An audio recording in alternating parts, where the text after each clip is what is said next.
The year is 2025. And as you stand on the observation deck of a modern international airport, you see a world of efficiency, quiet engines, and slow, calculated movements. But if you look closely at the horizon of our history, there is a ghost shaped like a needle.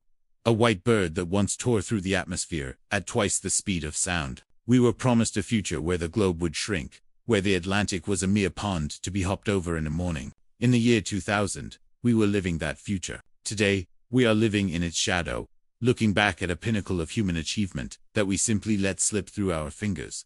This is not just the story of a plane. It is the story of a dream we were too tired, too cautious, or perhaps too broken to keep alive.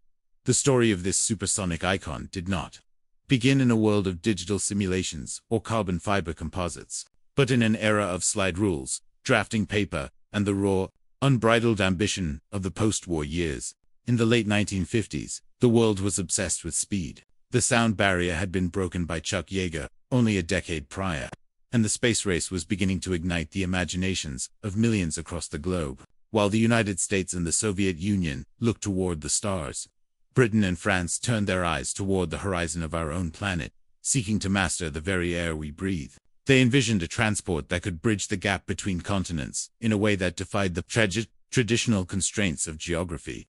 This was the birth of the supersonic transport, a project born of a fragile but fierce alliance, a treaty signed not just with ink, but with the pride of it two nations determined to prove that Europe could still lead the world in innovation. It was a time when the word impossible was treated as a challenge rather than a finality. The engineers in the hangars of Toulouse and Filton weren't just building a machine, they were sculpting a new reality. They worked in a world where every line drawn on a blueprint was a step into the unknown.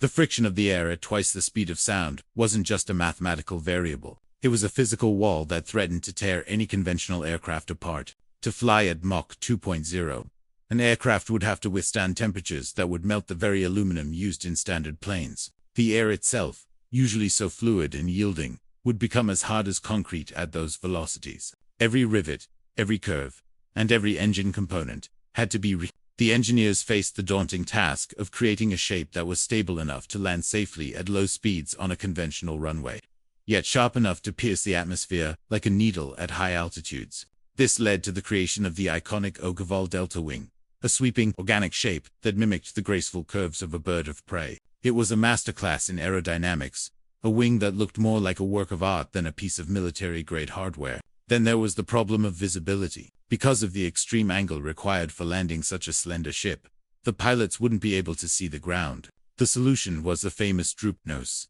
an ingenious piece of hydraulic engineering that allowed the nose to fold downward like a predatory bird searching for its nest. It was a mechanical ballet, a transformation that happened mid-flight, signaling to the world that this was no ordinary vehicle. The engines, the heart of the beast, were the Rolls-Royce Olympus 593s. Massive power plants that utilized afterburners to kick the plane past the invisible wall of the sound barrier. The development was long, grueling, and incredibly expensive, drawing sharp criticism from those who believed it was nothing more than a vanity project for a fading European elite. But the men and women behind the project didn't listen to the skeptics. They were driven by a vision of a world where New York and London were just a short hop apart, where the Atlantic Ocean was no longer a barrier but a bridge. They worked through sleepless nights, through the cold winters of the early 60s, fueled by coffee and the shared dream of conquering time itself. When the first prototype, 001, finally rolled out of the hangar in 1967, it looked like something that had fallen from another dimension. It was white, slender, and looked fast even while standing perfectly still. The world held its breath as the flight testing began, a dangerous dance between man and machine. On March 2, 1969, under the gray skies of Toulouse, Chief Test Pilot André Turcat pushed the throttles forward.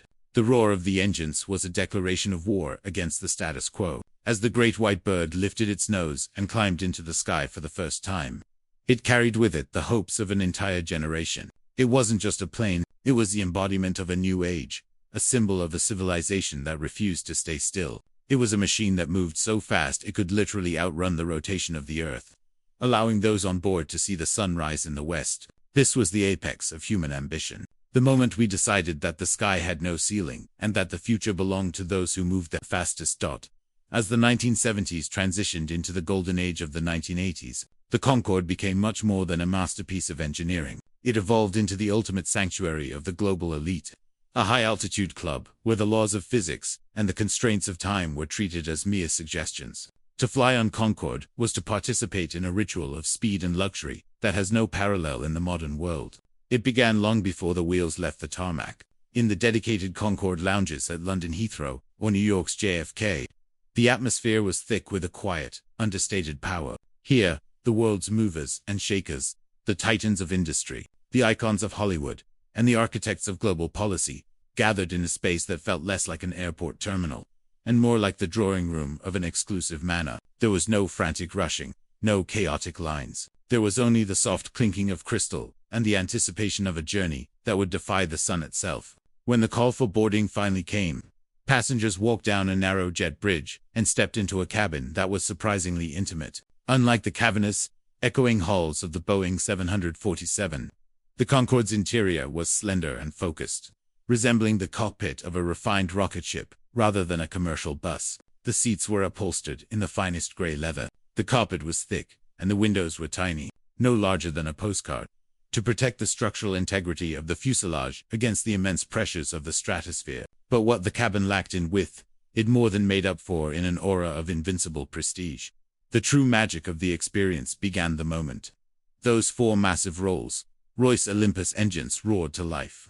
As the aircraft taxied to the end of the runway, a hush would fall over the passengers. They knew they weren't just about to take off. They were about to be launched. When the pilot received clearance, he would push the throttles forward, engaging the afterburners, or reheat, as the British called it. This was a feature usually reserved for fighter jets. A raw injection of fuel into the exhaust that created a thunderous, visceral surge of power. On the runway, the acceleration was relentless. It wasn't the gentle, rising lift of a standard jet. It was a firm, uncompromising hand pressing every passenger back into their seat. A physical reminder that 60 tons of white titanium were currently defying the inertia of the world. As the nose lifted and the great bird climbed steeply into the sky, the vibration of the engines hummed through the floorboards, a low-frequency song of pure energy. But the real spectacle was yet to come. Once the aircraft cleared the coast and moved out over the vast, empty expanses of the North Atlantic, the pilot would once again engage the afterburners. In the cabin, a small digital display at the front of the room, the Mach meter, became the center of everyone's universe. The numbers would climb steadily, 0.95, 0.98, and then, with a nearly imperceptible ripple of vibration that felt like a soft sigh from the airframe, it would click over to Mach 1.0. At that moment, the passengers were traveling faster than the sound of their own voices. Life at Mach 2 was a symphony of contradictions. While the aircraft tore through the atmosphere at 1,350 miles per hour, inside the cabin, the world was one of serene, polished elegance. The service was a choreographed ballet of fine dining and attentive care. This was an era where travel was still a grand event, and on Concorde, that event was elevated to an art form. Tables were laid with crisp white linen, heavy silver cutlery, and fine bone china designed specifically to withstand the unique vibrations of supersonic flight. The menus were a tour de force of culinary excellence. Caviar, lobster, and vintage champagnes flowed freely, served with a grace that made the terrifying speed of the journey feel like a gentle afternoon tea. Yet, if you reached out and touched the thick, small window next to your seat, you were met with a startling reality. The glass was warm, sometimes even hot to the touch. This was the heat of the friction created by the aircraft's skin as it slammed into the air molecules at twice the speed of sound. The friction was so intense that the entire airframe would actually stretch, expanding by nearly a foot during the flight. For a few hours, the laws of biology and physics were suspended. He was sitting in a luxury dining room that was physically growing and heating up while moving faster than a rifle bullet. At the cruising altitude of 60,000 feet, the view outside the window was something usually reserved for astronauts. Looking down, the clouds did not look like the fluffy mountains seen from a standard jet. They looked like a flat, distant carpet of white silk. Looking up, the sky underwent a dramatic transformation. The familiar pale blue of the lower atmosphere deepened into a dark, bruised indigo, almost touching the blackness of the void. And there, on the horizon, was the undeniable, majestic curve of the Earth. It was a sight that humbled even the most cynical of travelers. For the CEOs and celebrities on board, this wasn't just a flight. It was a conquest. They were part of a tiny fraction of humanity that had seen the world from the edge of space. While sipping a glass of 1975 Dom Perignon, The Concorde allowed its passengers to do something truly godlike. They could outrun time, because the aircraft traveled faster than the rotation of the Earth. A passenger leaving London at 6 p.m. would arrive in New York at 5 p.m. the same day. You were arriving before you had even left. You were chasing the sun across the Atlantic and winning the race. For those on board, the stresses of the world below seemed trivial. In this narrow, silver tube, you were part of the future, where distance had been conquered and time had been mastered. It was the ultimate expression of human confidence. A period where we believed that there were no limits to where our technology could take us. And every flight was a victory lap for a civilization that was moving toward the stars. The people who frequented these flights became a community of their own, a transatlantic jet set that lived in a world without borders. You might see a famous rock star chatting with a Nobel Prize-winning scientist, or a fashion mogul discussing a merger with a prime minister. The Concorde was the boardroom of the world, a place where the most important decisions of the decade were whispered over plates of smoked salmon. There was a shared understanding among everyone on board that they were experiencing the absolute peak of human mobility. They knew that outside, the air was screaming past the wings at impossible speeds. But inside, there was only the quiet clink of a silver spoon and the soft murmur of conversation. It was a dream made of metal and fire, a lifestyle that suggested that the only way for humanity to go was faster and higher. For 27 years, this was the standard of the elite. An era of glamour that made the rest of the world feel like it was standing still. We weren't just moving people from point A to point B. We were giving them a glimpse of what it felt like to be untethered from the earth. It was a sensory masterpiece, a combination of raw, violent power on the outside and delicate, sophisticated grace on the inside. It was the highest point of the jet age, a moment in time when the sky wasn't a barrier, but a playground for the bold. Roman to Dinda Haikai Yazards. Even as this magnificent white needle continued to pierce the indigo veil of the upper atmosphere, the world beneath its wings was undergoing a profound and irreversible transformation. The dream of supersonic travel had always been a fragile one, balanced on the edge of economic feasibility and social acceptance. And by the late 1990s, the winds of change were blowing with a chilling persistence. The very speed that made Concorde a miracle had also become its most persistent enemy. The sonic boom, that thunderous crack that echoed across the landscape whenever the aircraft dared to outrun sound, had turned the jet into a pariah in the eyes of many nations. It was a bird that was forbidden from singing its true song over the land, forced to fly at conventional speeds until it reached the safety of the open ocean. This restriction strangled the dream of a global supersonic network, confining the fleet to a handful of prestigious but narrow corridors across the Atlantic. At the same time, the world was waking up to the fragility of its own environment. The staggering fuel consumption of the 4 massive Olympus engines, once seen as a testament to power, was now viewed through the lens of a growing ecological conscience. The aircraft consumed fuel at a rate that seemed reckless, in an era of rising oil prices and a burgeoning awareness of the ozone layer's vulnerability. Protesters gathered at airports, and politicians began to question the wisdom of subsidizing a time machine for the elite at the expense of the many. The golden age was beginning to tarnish, not because the technology had failed, but because the spirit of the age was shifting from the bold pursuit of the impossible toward a more calculated, cautious, and terrestrial pragmatism.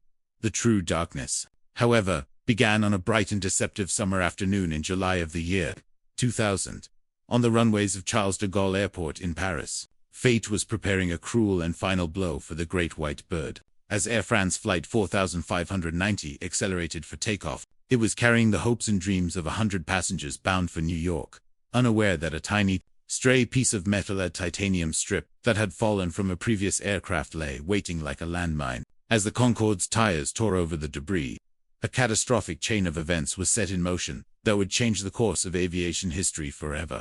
A ruptured tire sent shards of rubber upward with the force of a cannon shell, puncturing the fuel tanks and igniting a massive, uncontrollable inferno. The images captured that day the iconic silhouette of the Concorde, trailing a terrifying plume of fire as it struggled to gain altitude, became burned into the global consciousness. It was a sight that defied everything the aircraft stood for. It looked vulnerable, wounded, and mortal. When the plane finally succumbed to the flames and crashed into a hotel in Gouens, the shockwaves were felt far beyond the borders of France. It was the only fatal accident in the aircraft's 27-year history. A statistical anomaly in a record of near-perfect safety, but the psychological damage was absolute. The invincibility of the supersonic dream had been shattered. The fleet was grounded immediately, and for over a year, the hangars were silent as engineers worked desperately to reinforce the tanks and redesign the tires. But by the time the Concorde was cleared to fly again in late 2001, the world it returned to was one that had lost its appetite for glamour and speed. The tragedy of 9/11 had transformed the global aviation industry into a landscape of fear, austerity, and heightened security. The era of the high-flying jet-setter seemed like a relic of a distant, more innocent past. Corporations were cutting budgets, and the premium prices required to keep the Concorde in the air were becoming impossible to justify. The maintenance costs of an aging fleet, combined with a sharp decline in passenger numbers, created a financial abyss that even the pride of Britain and France could no longer bridge. In 2003, the unthinkable announcement was made. The Concorde would be retired. It was a decision made by accountants and executives, but it felt like a surrender of the human spirit. On October 24, 2003, thousands of people gathered at the perimeter fences of London Heathrow, their eyes fixed on the horizon for one last glimpse of the future. As 3 Concordes landed in succession, a heavy, somber silence settled over the crowd. When the engines were finally cut, and the iconic drooper noses were lowered in a final, respectful salute, it felt as though the clock of progress had been turned back. We were no longer a civilization that looked toward the edge of space. We were a civilization that had decided to stay on the ground. The supersonic age ended not with a bang, but with the quiet cooling of titanium in museum halls. Now, as we look back from the vantage point of 2025, we are forced to confront the reality of what we have lost. For the first time in the history of transport, we have actually retreated. We travel across the same oceans at the same speeds as our grandparents did half a century ago. We have traded the thrill of the Mach meter for the efficiency of the seating chart. We live in a world of incredible digital connectivity, yet our physical horizons have shrunk. The Concordes sitting in museums today are not just machines. They are mirrors reflecting our own lost ambition. They remind us of a time when we were brave enough to be fast and bold enough to be beautiful. As you reflect on this journey through the rise and fall of the great white bird, I want to ask you a question that goes to the heart of our modern world. Do you think we made a mistake by letting the supersonic dream die? Do we, as a society, still have the courage to build something that prioritizes the spirit of discovery over the safety of the bottom line? I would love to read your thoughts in the comments below, whether you remember seeing it fly, or you simply wish you could have experienced that purple sky for yourself. If this story touched your heart and made you look at the sky a little differently today, please consider subscribing to the channel. Your engagement helps us keep these stories of human achievement alive, ensuring that even if we aren't flying at twice the speed of sound right now, we never stop reaching for the horizon. Thank you for walking this path with us. And remember, the future only belongs to those who dare to move toward it. To understand the true magic of the Concorde, one had to look beyond the titanium and the fuel, and instead look at the face of a wristwatch. We often speak of technology in terms of power or efficiency, but rarely do we speak of it in terms of its ability to manipulate the very fabric of our lives. The Concorde was not merely a vehicle, it was a weapon used against the tyranny of the clock. It allowed humanity to do something that had been the stuff of myth and legend for millennia. It allowed us to outrun the sun. Imagine a cold, grey morning at London Heathrow. The city is just waking up, the fog clinging to the runways, and the rest of the world is preparing for a long, arduous day of work. You board the White Needle at 10:30 a.m. As you settle into your seat, and the engines begin their primal scream.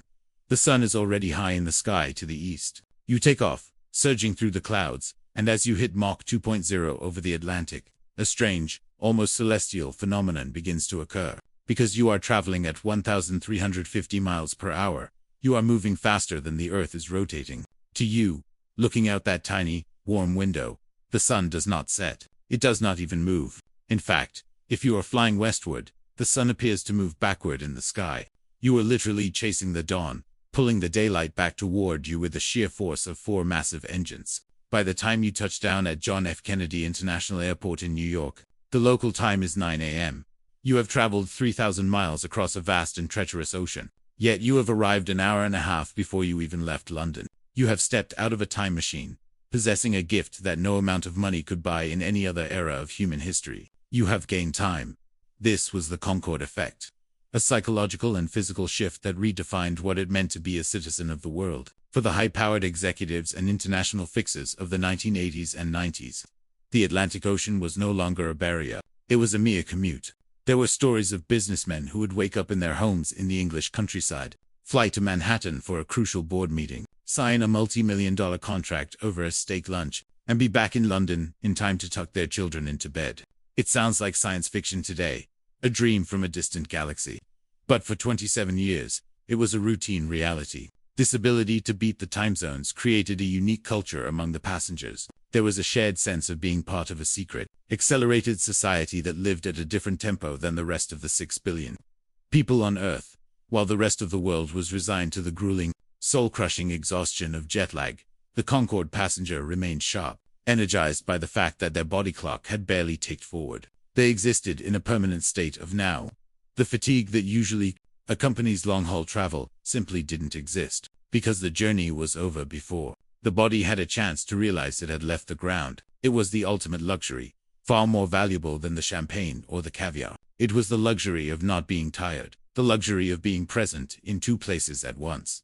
The experience of this time warp was felt most intensely in the transition between the two cities.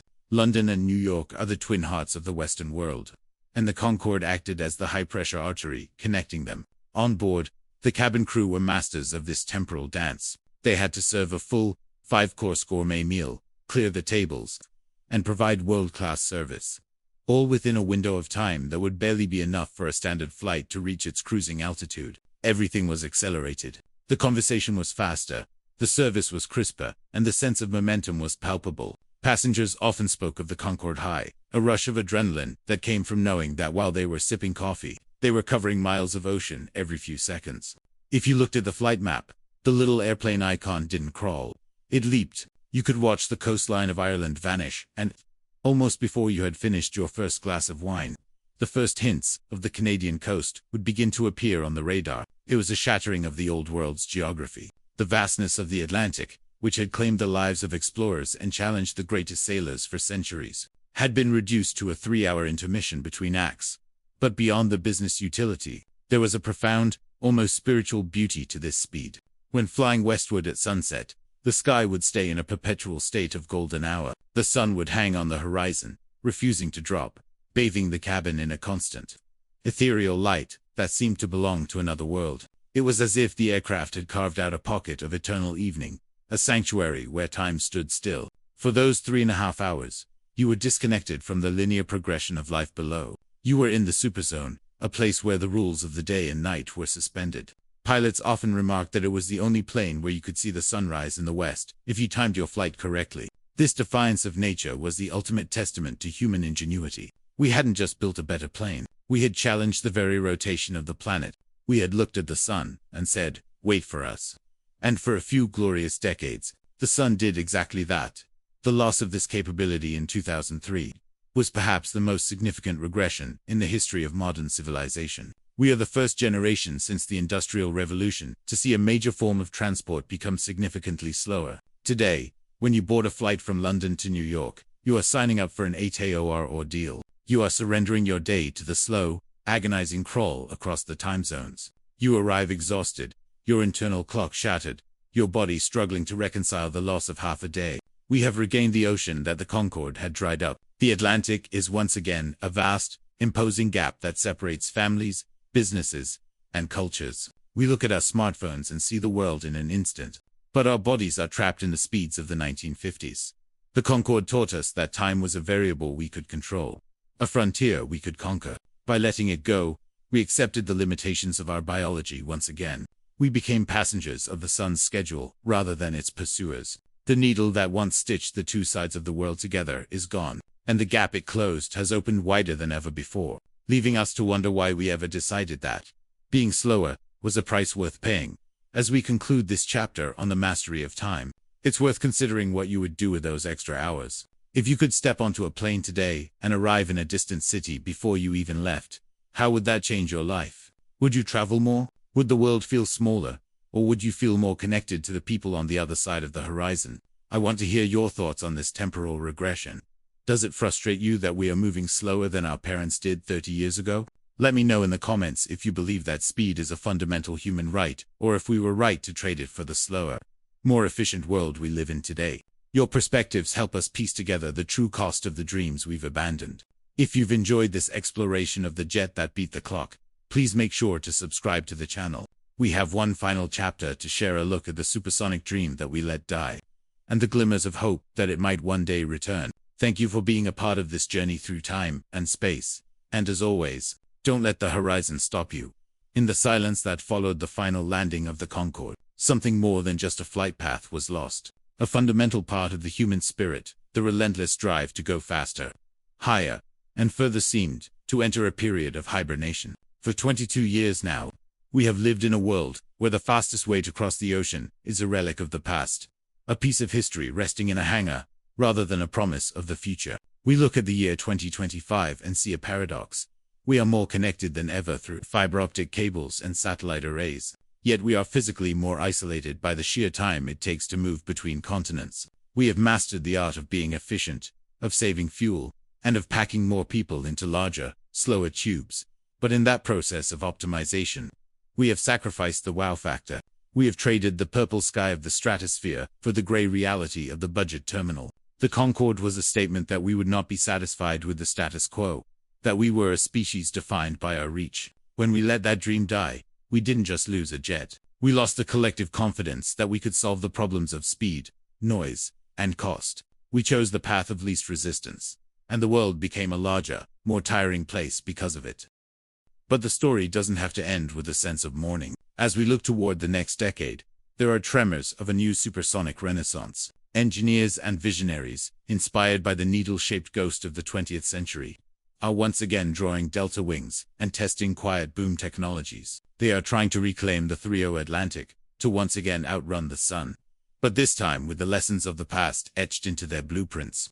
The supersonic dream didn't truly die. It simply became a legend that continues to haunt our imagination, reminding us that we once possessed the keys to the kingdom of time. We are currently living in the Great Pause, a middle ground between the raw ambition of the first jet age and the sustainable speed of the next. The question is no longer if we will return to the edge of space, but when we will have the courage to demand it again. We have seen what is possible when two nations and thousands of brilliant minds refuse to accept the limitations of sound and heat. The Concorde remains a lighthouse in our history, shining a light on a future that is still waiting for us to be bold enough to claim it once more. Now, as we come to the end of this journey through the life and legacy of the world's most magnificent aircraft, I want to hear from you. We have walked through its birth, felt the roar of its engines at Mach 2, witnessed its tragic fall, and felt the sting of its absence. Do you believe that we, as a global society, are ready for the return of supersonic travel? Or do you think the era of the Concorde was a beautiful, expensive mistake that we are better off without? Does the idea of New York to London in 3 hours excite you? Or does the environmental cost make it a dream not worth pursuing? I would love to see your thoughts, your debates, and your own memories of the great white bird in the comments section below. Every comment helps us understand how the world feels about the technology that once defined our highest hopes. If this story of the jet that died too early resonated with you, and if you believe that we should never stop reaching for the horizon, please consider hitting the like button and subscribing to the channel. Your support is what allows us to keep exploring these deep dives into the triumphs and tragedies of human innovation. By subscribing, you're joining a community of dreamers who refuse to believe that the best days of travel are behind us. Share this video with someone who loves aviation, or someone who simply needs to be reminded of what we are capable of when we aim for the stars. Thank you for spending this time with us, for listening to the story of the dream we let slip away, and for staying curious about what lies ahead. Until our next journey through history, keep looking up, keep dreaming big, and never stop moving toward the future.